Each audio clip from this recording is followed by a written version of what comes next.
നമ്മൾ ഈ വീഡിയോയ്ക്കകത്ത് കാണുന്ന കിർലോസ്കറിൻ്റെ ഏറ്റവും പവർഫുൾ ആയിട്ടുള്ള ചെറിയ ടില്ലർ വെറ്റ്ലാൻഡിൽ ഉപയോഗിക്കുന്നതാണ്. ഈ കസ്റ്റമറുടെ ഫീഡ്ബാക്ക് നമ്മൾ ലാസ്റ്റ് വീഡിയോയിൽ ഞാൻ അപ്ലോഡ് ചെയ്തിട്ടുണ്ടായിരുന്നു. കാണാത്തവർ അത് കാണുക ആദ്യം. അതുപോലെ തന്നെ ഇത് നമ്മുടെ കോട്ടയം ജില്ലയിൽ വെള്ളൂർ ഉപയോഗിക്കുന്ന ഒരു ഫാർമറാണിത്. ലേഡി ഫാർമറാണ്. കൂടാതെ ഹസ്ബൻഡും വൈഫും ഒരുപോലെ ഉപയോഗിക്കുന്ന മെഷീനാണ് 8 HP ഡീസൽ. ഡ്രം സ്പാരൽ വീൽ വെച്ചാണ് ഈ വെറ്റ്ലാൻഡിൽ കിളയ്ക്കുന്നത്.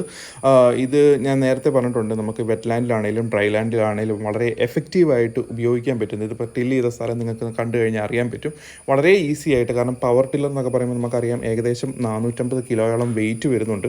അപ്പോൾ അത് നമ്മൾ പാടത്തോട്ട് ഇറക്കാനും കയറ്റാനും അല്ലെങ്കിൽ വരം പിടിയാനും ഒക്കെയുള്ള സാധ്യത വളരെ കൂടുതലാണ്. പക്ഷേ ഇതുപോലത്തെയുള്ള ചെറിയ മെഷീനറി ആയി കഴിയുമ്പോൾ നമുക്ക് അങ്ങനെയുള്ള കാര്യങ്ങളൊന്നും ഉണ്ടാകത്തില്ല. അതുപോലെ തന്നെ മൈലേജ് വരുന്നത് ഏകദേശം 3.5 മണിക്കൂറാണ് മൈലേജ് വരുന്നത്. മിനിമം 3 മണിക്കൂർ വരെ നമുക്ക് മൈലേജ് കിട്ടുന്നുണ്ട്.